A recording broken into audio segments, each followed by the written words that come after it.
Selamat datang di channel Cerita Cinta, channelnya cerita cinta romantis. Sebelum lanjut, mohon dukungannya dengan like dan subscribe dulu. Hasrat nikmat Sugar Daddy, bagian 40. Sofia mendorong troli belanjaannya menuju kasir. Namun di saat yang bersamaan dari arah berlawanan, muncul troli yang di belakangnya didorong oleh dua orang perempuan. Astaga, maaf saya tidak sengaja. Pandangan Sofia terpaku pada wajah cantik di depannya. Lara. Perempuan itu tengah berbelanja perlengkapan bayi, dilihat dari isi troli yang didorongnya. Tanpa beberapa set pakaian bayi, kecantikan, sepatu dan tas untuk keperluan lainnya. Sofia terkesiap, merasa canggung harus bersikap seperti apa. Jika dia menyapanya, sudah dipastikan Lara tidak akan menggubrisnya, bahkan mungkin mengacuhkannya. Namun jika tidak, entah apa yang akan muncul di pikiran perempuan cantik yang adalah kakak madunya itu. Mereka tertegun. Kamu? Ucap Lara memandang dengan tatapan tak suka.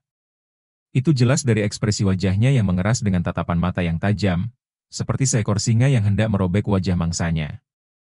Maaf, Sofia mengangguk, senyuman canggung dia tampakkan di wajahnya. Lara tak merespon, hanya menatapnya dengan pandangan benci. Perempuan di samping Lara menginterupsi.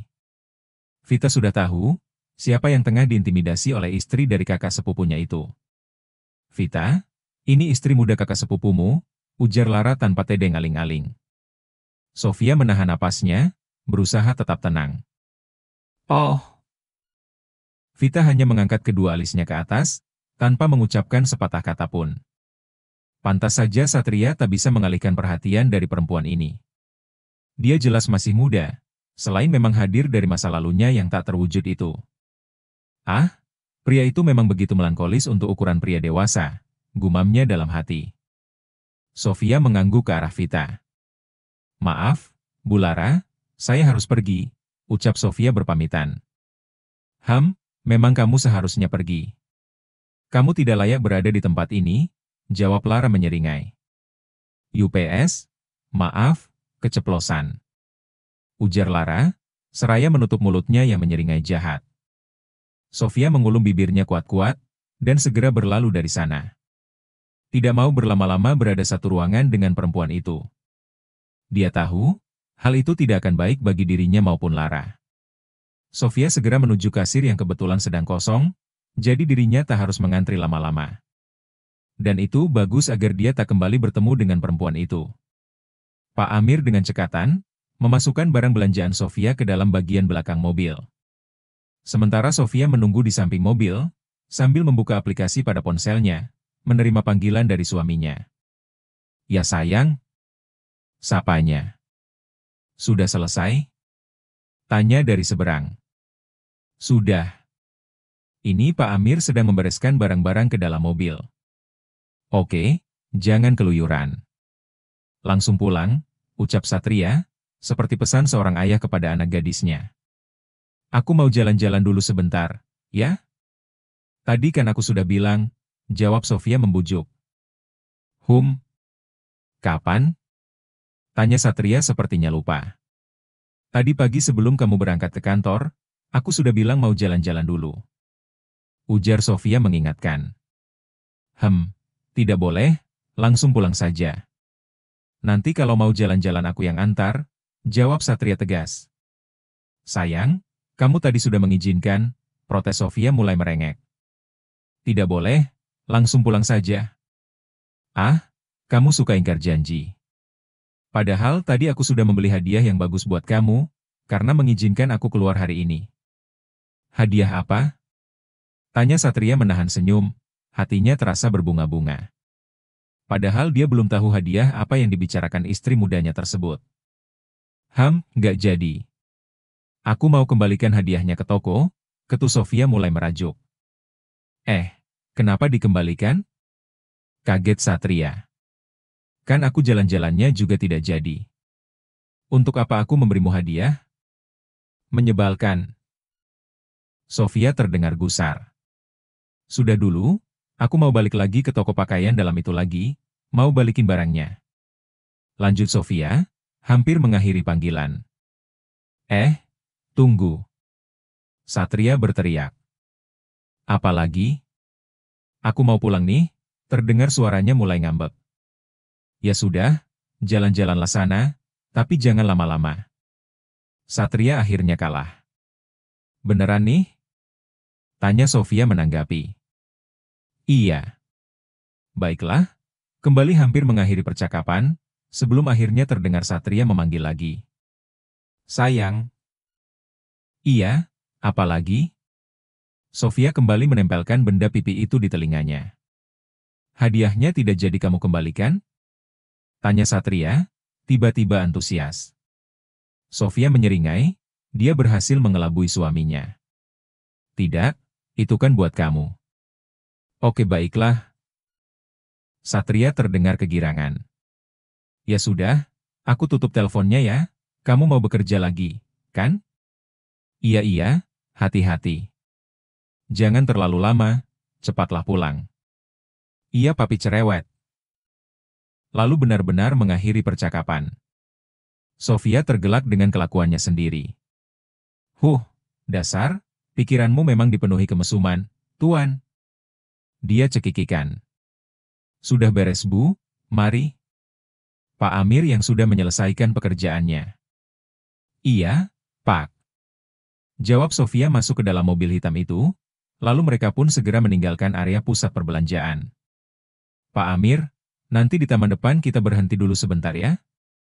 Pinta Sofia kepada sang sopir. Aduh, tadi Bapak berpesan, katanya harus langsung pulang setelah antar Ibu belanja, jawab pria parubaya tersebut. Saya sudah izin barusan, jawab Sofia. Pak Amir terdiam. Pak Amir, berhenti dulu. Tapi, Bu, saya sudah izin. Percaya deh, tukas Sofia meyakinkan. Tapi sebentar ya, Bu. Soalnya tadi Bapak pesannya begitu. Iya, cuma sebentar. Sang sopir pun membelokkan mobil hitamnya, menuju sebuah taman kota yang dilewati. Dan berhenti di area parkir yang tersedia. Sofia turun dan berjalan memasuki area taman yang dipenuhi pohon besar nan rindang, udara sejuk langsung menguar begitu saja memenuhi paru-parunya. Sebuah penyegaran, di tengah panasnya udara ibu kota Jakarta yang sibuk ini. Sofia duduk di kursi taman, yang menghadap ke sebuah danau buatan. Matanya dimanjakan dengan pemandangan asri. Rasanya menyenangkan. Coba saja dirinya tak tinggal di puncak apartemen tertinggi di kota Jakarta, dan Satria membebaskannya untuk keluar rumah sesuka hati. Dirinya pasti setiap hari mengunjungi tempat ini untuk menghilangkan kepenatannya.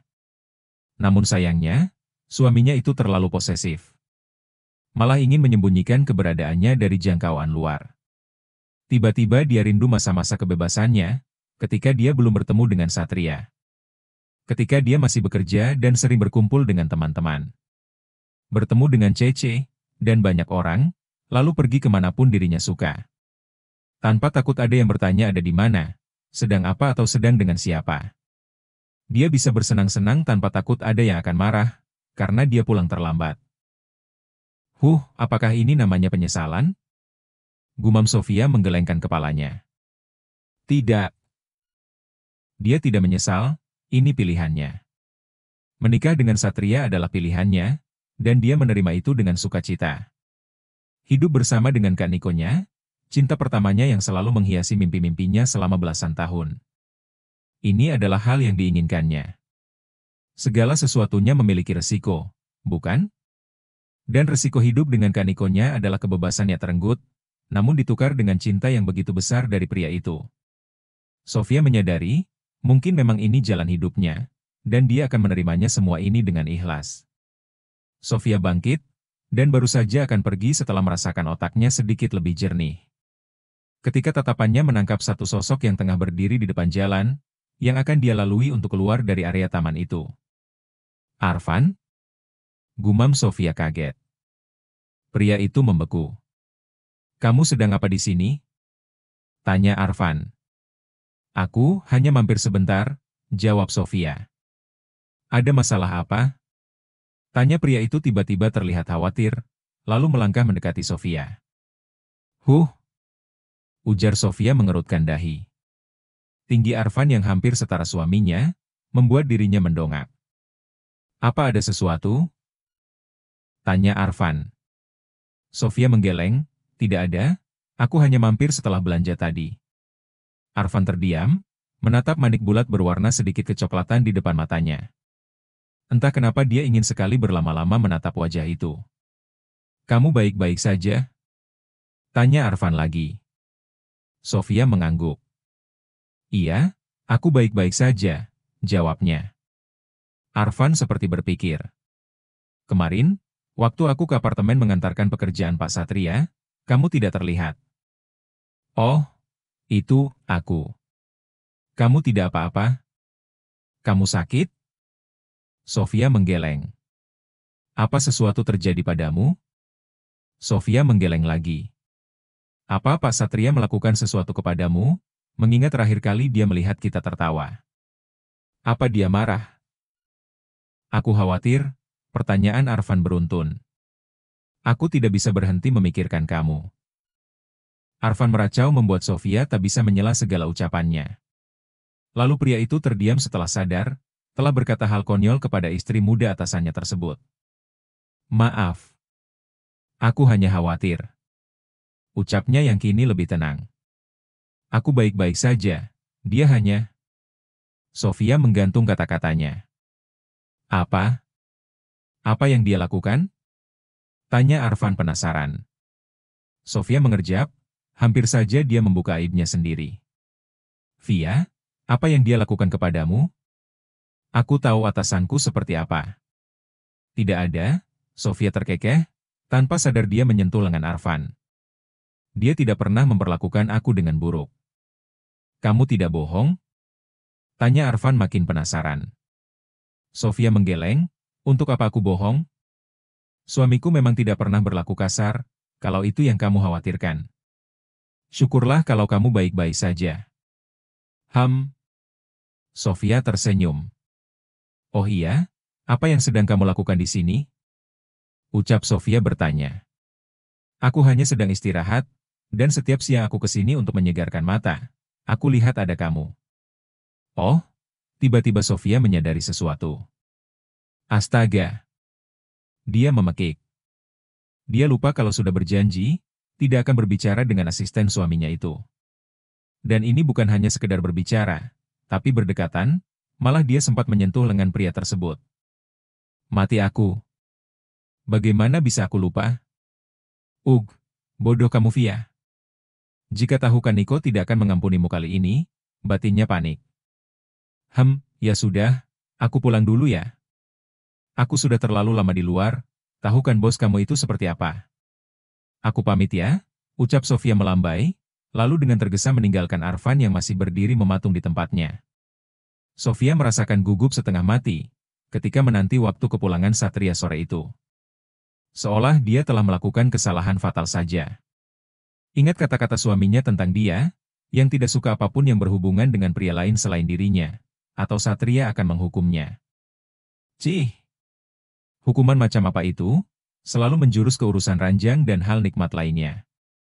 Dia sudah tahu, tapi tetap saja ucapan pria itu, dan sikap dinginnya yang menakutkan dan terasa mengancam. Seolah dia adalah seorang psikopat yang siap membantai buruannya. Sofia bergidik ngeri. Klek! Pintu kamar terbuka dari luar. Dek!